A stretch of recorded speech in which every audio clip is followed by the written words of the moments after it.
राष्ट्रपति द्रौपदी मुर्मू ने वक्फ संशोधन बिल को मंजूरी दे दी है, जिसके बाद इसके लिए नोटिफिकेशन जारी कर दिया गया।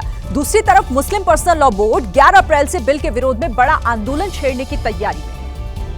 संसद में लंबी चर्चा के बाद वक्फ संशोधन बिल पास हुआ और अब राष्ट्रपति द्रौपदी मुर्मू ने इस चर्चित बिल पर अपनी मोहर लगा दी है। सत्ताधारी बीजेपी का कहना है कि नए कानून से देश में वक्फ संपत्तियों पर कब्जा और उसके गलत इस्तेमाल पर रोक लग जाएगी। वक्फ बिल गरीब मुसलमान भाई बहनों के हित को साधने का कानून है।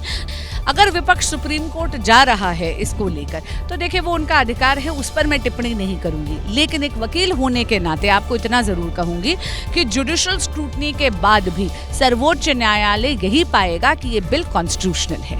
विपक्ष सुप्रीम कोर्ट जाने की तैयारी में है तो all India Muslim personal law board भी आंदोलन छेड़ने की तैयारी में है। बोर्ड ने कहा कि 11 अप्रैल शुक्रवार से नए वक्फ कानून के खिलाफ देश भर में प्रदर्शन की शुरुआत होगी। ये प्रदर्शन 1 हफ्ते चलेगा। इस दौरान Muslim personal law board Delhi, Mumbai समेत देश के सभी बड़े शहरों में विरोध प्रदर्शन करेगा।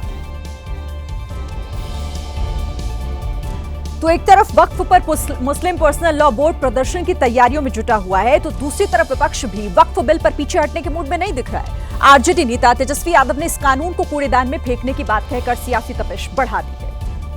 तेजस्वी का ये बयान इसलिए भी अहम है क्योंकि कुछ ही महीनों बाद बिहार विधानसभा के चुनाव होने हैं और वक्फ बिल बड़ा चुनावी मुद्दा बनता दिख रहा है।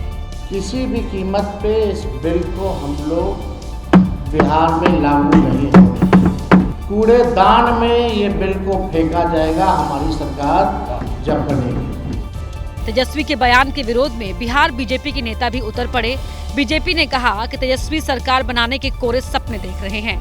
बेचारे की सरकार कहाँ में आना। लालू प्रसाद जी ने उस लायक उनको छोड़ा है क्या? पहले मुंह बचा के चले, मुंह छुपाना पड़ रहा है। मुंगेरी लाल के हसीन सपने कोई देख सकता है। आखिर बिहार में तो सरकार उनकी बन नहीं रही।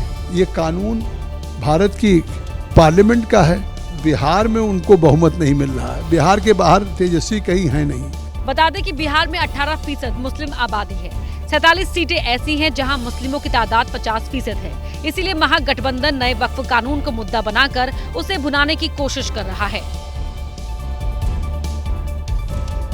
अब से कुछ देर पहले शाहीन बाग में वक्फ एक्ट के समर्थन में पदयात्रा निकाली गई। ये पदयात्रा बीजेपी के अल्पसंख्यक मोर्चा ने निकाली। हालांकि जिस जगह पदयात्रा होनी थी, प्रशासन ने वहां पर पदयात्रा निकालने की अनुमति नहीं दी।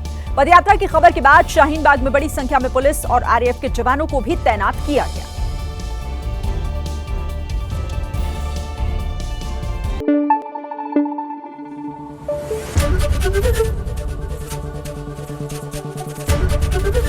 एबीपी न्यूज आपको रखे आगे।